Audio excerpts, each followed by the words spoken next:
ये तो blue ocean diamond का नेकलेस है। इसमें लगे हर एक हीरे की कीमत 10 करोड़ है और ये पूरा नेकलेस 100 करोड़ का है। ये तो आज तक हमारे शोरूम के बाहर डिस्प्ले पर भी नहीं रखा गया। कल एक बंद कमरे में शहर के सबसे बड़े रईस लोगों को इसको दिखाया गया था, वो तक इसकी कीमत नहीं दे पाए। ये तुम्हारे पास कैसे आया? अहान ने 100 करोड़ का नेकलेस कैसे खरीदा? अगर अहान ही मिस्टर रायजादा है तो वो घर जमाई बनकर जिल्लत की जिंदगी क्यों जी रहा है? आखिर क्या है अहान का सच?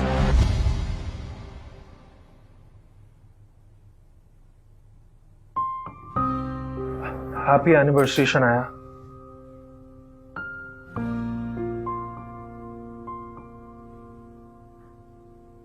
ये तुम्हारा गिफ्ट। किस बात का गिफ्ट?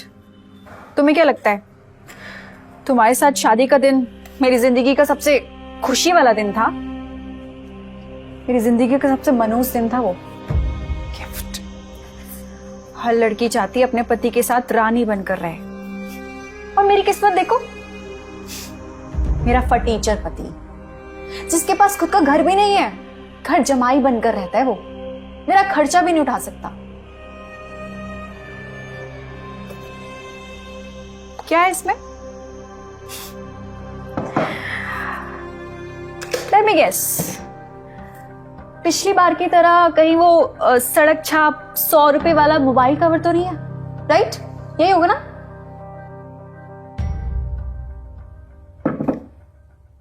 अहान गरीब बेरोजगार फटे हाल लड़का था और एक दिन एक खास वजह से अचानक उसकी शादी शहर के सबसे अमीर खानदान में से एक गिल परिवार की बड़ी बेटी शनाया से हो गई।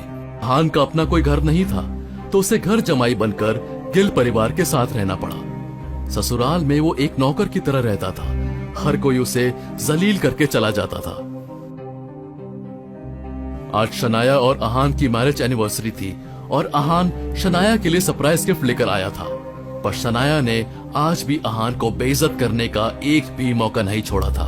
अहान की आंख में आंसू आ गए। वो कमरे से बाहर निकलते निकलते बोला, एक बार गिफ्ट खोल के तो देखो। अहान की बात सुनकर शनाया ने बुरा सा मुंह बनाकर कहा, बोल तो ऐसे रहे हो जैसे इसमें हीरो का हार है। चलो कह रहे हो तो खोल के देख लेती हूँ, देखते हैं मेरा फटीचर पति क्या लेकर आया है। शनाया ने बेमन से गिफ्ट खोला और गिफ्ट खोलते ही उसे एक झटका सा लगा। उसे यकीन नहीं हुआ कि ये गिफ्ट अहान ने दिया है। अहान, ये तो ब्लू ओशन डायमंड्स नेकलेस है, और ऐसे नेकलेस तो दुनिया में सिर्फ 4 हैं। अहान, इसकी कीमत करोड़ों में है, और तुम जैसा फटीचर ये तो अफोर्ड नहीं कर पाएगा। सच बताओ, ये कहां से लाए हो? कहीं तुमने चोरी तो नहीं की ना? अगर तुम ये चोरी करके लाए हो ना, मैं बिल्कुल एक्सेप्ट नहीं करूंगी और तुम्हारी कंप्लेंट पुलिस में जाकर कर दूंगी। फिर सड़ते रहना जिंदगी भर, मुझे कोई फर्क नहीं पड़ेगा। मैंने कोई चोरी नहीं की है शनाया, तो जब देखो मुझे जलील करने का मौका चाहिए होता है। सच तो यह है कि यह हार नकली है। 5000 में मिला ब्लू ओशन डायमंड की कॉपी।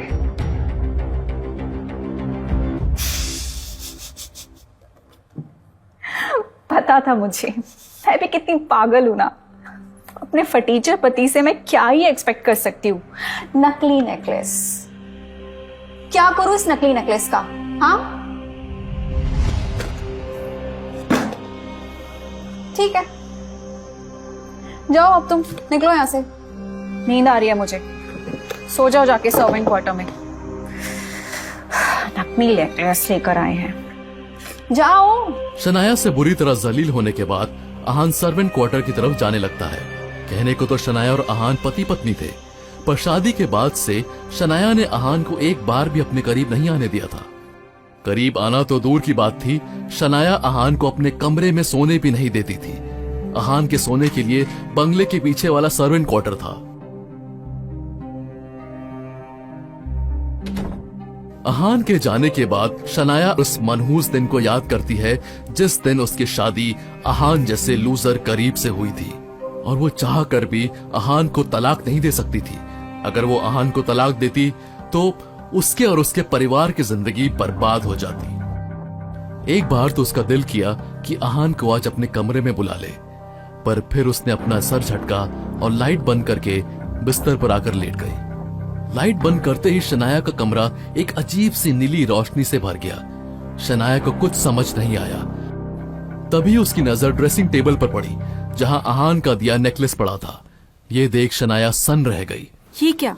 उस डायमंड से तो नीले रंग की रोशनी निकल रही है। ये कैसे हो सकता है? नकली नेकलेस से ऐसी रोशनी? वो ब्लू ओशन डायमंड का नेकलेस अंधेरे में भी जगमगा रहा था। वो हड़बड़ा कर नेकलेस उठाती है और उसे उलट पलट कर देखती है। शनाया को रात भर नींद नहीं आती है।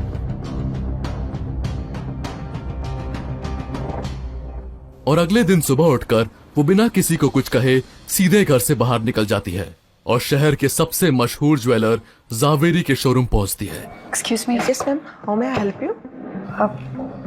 मुझे चेक करवाना है ये असली है या नकली। ओके। और सेल्स गर्ल को वो नेकलेस दिखाती है। उसे देख सेल्स गर्ल चौंकते हुए कहती है, ये तो ब्लू ओशन डायमंड का नेकलेस है। इसमें लगे हर एक हीरे की कीमत 10 करोड़ है और ये पूरा नेकलेस 100 करोड़ का है। ये तो आज तक हमारे शोरूम के बाहर डिस्प्ले पर भी नहीं रखा गया। कल एक बंद कमरे में शहर के सबसे बड़े रईस लोगों को इसको दिखाया गया था। वो तक इसकी कीमत नहीं दे पाए। ये तुम्हारे पास कैसे आया? सेल्स गर्ल की बात सुन शनाया हक्की बक्की रह जाती है। 100 करोड़ का नेकलेस जिसके बारे में शहर के कुछ रईसों को ही पता था और वो भी उसे खरीद नहीं पाए थे, वो आहान के पास कैसे आया? शनाया हड़बड़ाते हुए उस नेकलेस को वापस अपने पर्स में रखती है और वहाँ से जाने लगती है। तभी सेल्स गर्ल जोर से चिल्लाती है, गार्ड, इस लड़की को बाहर मत जाने देना। सेल्स गर्ल की आवाज सुन गार्ड शनाया का रास्ता रोक लेता है। मैं अभी जबीरी सर को बुलाती हूँ। इस लड़की ने एक बेशकीमती नेकलेस चोरी किया है। मैम प्लीज आप समझने की कोशिश कीजिए। वहाँ नहीं अरे ये क्या? हाथ आप छोड़ो। बैठिए। क्या कर रहे हो तुम? आप यहाँ बैठिए। क्या कर रहे हो? यहाँ बैठिए। मैडम आप यहाँ ये बैठिए। क्या जबरदस्ती है ये? क्या कर रहे हो तुम लोग? शक्ल से तो अच्छे घर की लगती हो और काम चोरी के। अरे जब इतना महंगा नहीं खरीद सकती थी तो चोरी कर लिया। अब जाइए जेल और वहाँ पे नेकलेस की जगह पे हाथों में हथकड़ी पहनना। तुम्हारी हिम्मत कैसे हुई? 2 कौड़ी के गार्ड होकर मुझसे ऐसे बात कर रहे हो? हाँ, तुम लोग मुझे जानते नहीं हो मैं कौन हूँ। और इस नेकलेस को ना मैं यहाँ लेकर आई हूँ, चोरी नहीं किया है मैंने। अरे तुम जो कुछ भी हो मुझे कुछ फर्क नहीं पड़ता। जब तक जावेरी सेठ यहाँ पे नहीं आते तब तक आपको यहीं पे बैठे रहना है। एक तो चोरी, ऊपर से सीना चोरी। देखो मुझे जाने दो। मैडम आप बैठिए यहाँ पर। गार्ड के मुंह से इस तरह की बात सुनकर शनाया को बहुत तेज गुस्सा आता है और वो मन ही मन आहान को कोसने लगती है। आज तक आहान ने मुझे एक दिन भी खुशी से नहीं रहने दिया, पर आज तो हद ही हो गई।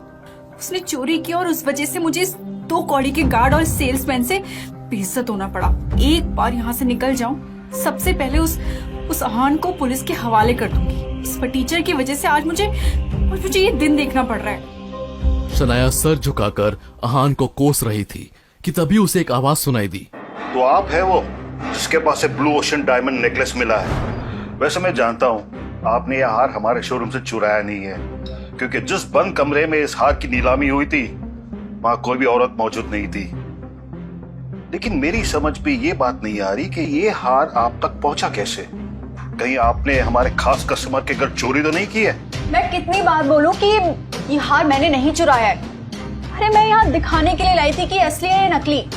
शनाया की बात सुनकर जावेरी सेठ ने उस हार को हाथ में लिया और अपने आदमी को शोरूम की सारी लाइट्स बंद करने का इशारा किया। शोरूम के सारे एम्प्लॉयज भी वहां आ गए ये देखने के लिए कि अब क्या होने वाला है। जैसे ही लाइट्स बंद हुई तो कमरे में अंधेरा हो गया।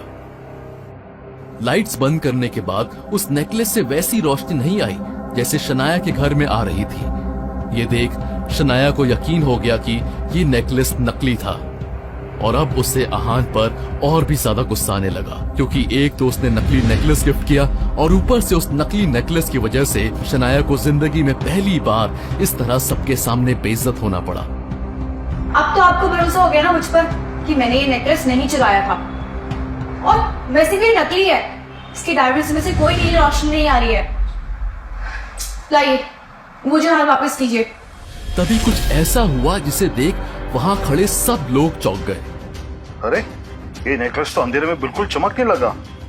इसका मतलब ये असली ब्लू ओशन डायमंड नेकलेस है। ये आपके पास आया कहां से? इसे तो कल हमारे बहुत खास कस्टमर मिस्टर रईजादा ने 100 करोड़ में खरीदा था। कहीं आपने उसके बाद चोरी तो नहीं की है? कहां से आया अरबों का हार बेरोजगार आहान के पास? आखिर क्या है आहान की असलियत? कहीं आहान ही तो मिस्टर रायजादा नहीं है? अगर वो इतना अमीर है तो क्यों रहता है अपनी ससुराल में घर जमाई बनकर? शनाया के मन में ये सब सवाल आ रहे थे, पर उसे इनमें से किसी भी सवाल का जवाब नहीं मिल रहा था। तभी शनाया को जावेरी सेठ की आवाज सुनाई दी। गार्ड, इस लड़के पर नजर रखो, तब तक मैं पुलिस को बुलाता हूँ। जी सर। और उसके बाद मिस्टर रायजादा को भी। इतने बड़े आदमी के घर चोरी किए, उन्हें तो शायद अभी तक इस चोरी का पता भी नहीं होगा। जावेरी सेठ की बात सुनकर शनाया शर्म और डर से पानी पानी हो जाती है। आज उसकी सारी इज्जत मिट्टी में मिल गई थी। जावेरी सेठ ने पुलिस को फोन लगा दिया था और कुछ ही देर में एक इंस्पेक्टर और 2 लेडी कांस्टेबल शनाया को अरेस्ट करने आ गए। अच्छा, तो तुम हो वो चोर जिसने 1 अरब का बेहद कीमती हार चोरी किया। बहुत शातिर हो, तुमने तो रिकॉर्ड बना दिया। भारत में नहीं बल्कि पूरी दुनिया में आज तक किसी भी लेडी ने 1 अरब की चोरी नहीं की। तुम्हारे साथ सेल्फी बनती है, पता है? तुमने एक नया रिकॉर्ड बनाया है। सर, मैं कितनी बार बोलूं कि मैंने चोरी नहीं की है? और ये कैसी बातें कर रहे हैं आप? आप ना मुझसे तमीज से बात कीजिए, वरना सही नहीं होगा। तमीज? 2 कौड़ी की चोर मुझे धमकी दे रही है। अब तू देख तेरे साथ क्या करता हूं। हथकड़ी पहना के पूरे शहर में घुमाऊंगा और वायरल कर दूंगा। चोरों की महारानी। कांस्टेबल, देखिए, मैं बोल रही हूँ ना, मैंने चोरी नहीं की है। मैं चोर नहीं हूँ, छोड़िए मुझे। 1 सेकंड। पुलिस इंस्पेक्टर का ऑर्डर सुनकर लेडी कांस्टेबल हाथ में डंडा लेकर शनाया को घूरते हुए आगे बढ़ी और उसने जैसे ही शनाया को मारने के लिए डंडा उठाया कि तभी इंस्पेक्टर का फोन रिंग होने लगा। Inspector Tawde speaking. इंस्पेक्टर ने सिर्फ 10 सेकंड्स में ही यस सर कहकर फोन काट दिया और उसके बाद उसने जो कहा वो सुनकर शनाया के साथ साथ लेडी कांस्टेबल और जावेरी सेठ भी चौंक पड़े। कांस्टेबल, डंडा मैडम को दो। नहीं मैडम, डंडा लीजिए। मैडम, मुझे माफ कर दीजिए मैम, मैं आपको समझ नहीं पाया, पहचान नहीं पाया। मैंने पता नहीं क्या क्या बोल दिया आपको। मैडम, आप मुझे मारिए मैम, आप मुझे मारिए। कैसी बातें कर रहे हैं आप? मैं आपको डंडा क्यों मारूंगी? मैडम, ये मेरी बदतमीजी की सजा है, आप मारिए। अचानक से क्या हो गया आपको? कुछ देर पहले तो आप मुझे चोरों की रानी बोल रहे थे और अब आप मुझे शनाया मैडम कह रहे हैं। मैं यहाँ से जा रही हूँ, बहुत इंसल्ट झेल ली मैंने। मैडम, अगर आप मुझे नहीं मारोगे ना तो मेरी नौकरी चली जाएगी और वो मुझे बहुत बड़ी सजा देगा। आप मरी मैम। इंस्पेक्टर की बात सुनकर शनाया को कुछ समझ नहीं आया। ये सब क्या चल रहा है और मैं आपको डंडे से क्यों मारूंगी? और कौन है वो जो आपके परिवार को सजा देगा? किसका फोन था? शनाया की बात पूरी होने से पहले ही शोरूम के बाहर एक साथ बहुत सारी कार्स के ब्रेक लगने की आवाज आई और शोरूम के दरवाजे से काले सूट में बॉडीगार्ड अंदर आए। किसी को कुछ समझ नहीं आ रहा था कि ये बॉडीगार्ड्स किसके हैं और क्यों आए हैं। तभी दरवाजे से बहुत हैंडसम आदमी घुसा, जिसे देखते ही शनाया और जावेरी सेठ दोनों एक साथ बोल पड़े। यश, तुम? यस सर, आप? हाँ, मैं। और इंस्पेक्टर को भी मैंने ही फोन किया था। मैं चाहता हूं कि इस इंस्पेक्टर को तुम सजा दो, क्योंकि मेरे बॉस वीडियो कॉल पे सब देखना चाहते हैं। एंड शनाया, कल के लिए आई एम रियली सॉरी। कल जो तुम्हें कॉन्ट्रैक्ट मैं नहीं दे पाया था, ये रहा तुम्हारा 200 करोड़ रुपए का कॉन्ट्रैक्ट। सिर्फ यही नहीं, मेरे बॉस ने कहा है कि ये और इसके आगे आने वाले सारे कॉन्ट्रैक्ट्स तुम्हें और तुम्हारी कंपनी को ही मिले। यश, तुम मुझे कॉन्ट्रैक्ट दे रहे हो? कल तक तुम मुझसे कॉन्ट्रैक्ट छीनना चाह रहे थे। और कौन है ये तुम्हारे बॉस और मुझ पे इतना इंटरेस्ट क्यों ले रहा है? ये है मेरे बॉस। यश ने जैसे ही फोन पर अपने बॉस की फोटो शनाया को दिखाई, शनाया को अपनी आंखों पर यकीन नहीं हुआ। ये तो आहान है। ये तुम्हारा बॉस कैसे हो सकता है? ये तो 3500 रुपए की नौकरी करता है। तभी जावेरी सेठ ने आगे बढ़कर उस फोटो को देखा और जोर से कहा, अरे यही तो है जिन्होंने कल 100 करोड़ का ये नेकलेस खरीदा था। 3500 की सैलरी वाला फटीचर शहर के सबसे अमीर आदमी यश का बॉस कैसे बन गया? आहान ने 100 करोड़ का नेकलेस कैसे खरीदा? अगर आहान ही मिस्टर रायजादा है तो वो घर जमाई बनकर जिल्लत की जिंदगी क्यों जी रहा है? आखिर क्या है आहान का सच और वो ये सच दुनिया से क्यों छुपा रहा है? पूरी कहानी जानने के लिए सुनिए सीक्रेट अमीरजादा, पॉकेट एफएम की वो ऑडियो स्टोरी जिसे अब तक करोड़ों लोग सुन चुके हैं। Download pocket FM now.